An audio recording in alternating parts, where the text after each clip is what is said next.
लोकतंत्र कोई उपहार नहीं, हर एक रोज की लड़ाई है। जहां आवाज दबती है वहां खतरा जन्म लेता है, जहां सवाल रुकते हैं वहां सत्ता फिसलने लगती है। इतिहास छिपाया जा सकता है मगर उसके घाव नहीं। आपातकाल हमें ये याद दिलाता है कि चुप्पी भी एक अपराध है। माननीय निर्णायकगण, आदरणीय शिक्षकगण और मेरे सभी साथियों को सादर प्रणाम। मैं आज 50 वर्षों बाद भी आपातकाल को महज एक घटना की तरह नहीं बल्कि एक आईना, एक चेतावनी और एक सीख की तरह याद करती हूँ। मान लीजिए आज आपके लिखने, बोलने और सोचने के भी अधिकार छीन लिए जाए तो आपको कैसा लगेगा?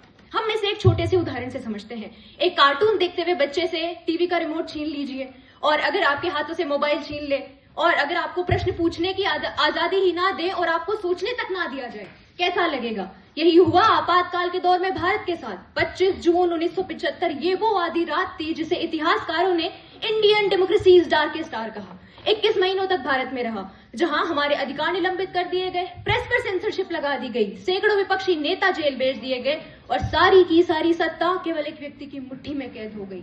लेकिन तब जयप्रकाश नारायण जी ने एक बात कही थी कि जब जनता जागती है तो सबसे बड़ी सत्ता भी झुकती है, और अगले ही चुनाव में ये बात सच हुई। यही तो है हमारे भारत के लोकतंत्र की ताकत। लेकिन हमारे सामने सबसे बड़ा सवाल यह है कि हमने आपातकाल से सीखा क्या? आपातकाल ने तो हमें सिखाया कि अभिव्यक्ति का अधिकार किताबों में नहीं बल्कि समाज में जीवित होना चाहिए। आपातकाल ने हमें सिखाया जहां प्रेस स्वतंत्र नहीं वहां लोकतंत्र भी जीवित नहीं। आपातकाल ने तो हमें सिखाया कि सभी सत्ताओं से ऊपर हमारा संविधान है। निसंदेह बुरी घटनाएं भूलने के लिए होती हैं, लेकिन अगर वो हमारे राष्ट्र हित पर चोट पहुंचाए तो उन्हें याद रखना आवश्यक हो जाता है। इसीलिए आज 2026 में खड़े होकर एक सवाल हमें खुद से पूछना होगा कि क्या आज हम इतने जागरूक हैं कि अब हमारे लोकतंत्र पर कभी कोई छाया नहीं पड़ेगी? क्या अब हम किसी नए आपातकाल के दौर की ओर तो नहीं बढ़ रहे? जी हाँ, एक मौन आपातकाल जहां मीडिया की आवाज दबा दी जाती है। प्रश्न खड़ा करना ही सबसे बड़ा प्रश्न है। आज हम दुनिया की चौथी सबसे बड़ी अर्थव्यवस्था हैं, लेकिन आज भी गरीबी भारत की जड़ों में उतनी ही गहराई से फैली हुई है।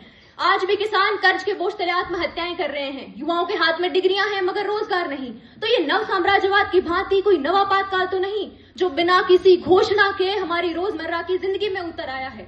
इसीलिए इन घटनाओं को महज घटनाओं की तरह याद करना और उन पर भाषण देना पर्याप्त नहीं है, बल्कि इनसे सीख लेना और लोकतंत्र को सतत बनाए रखना आवश्यक है।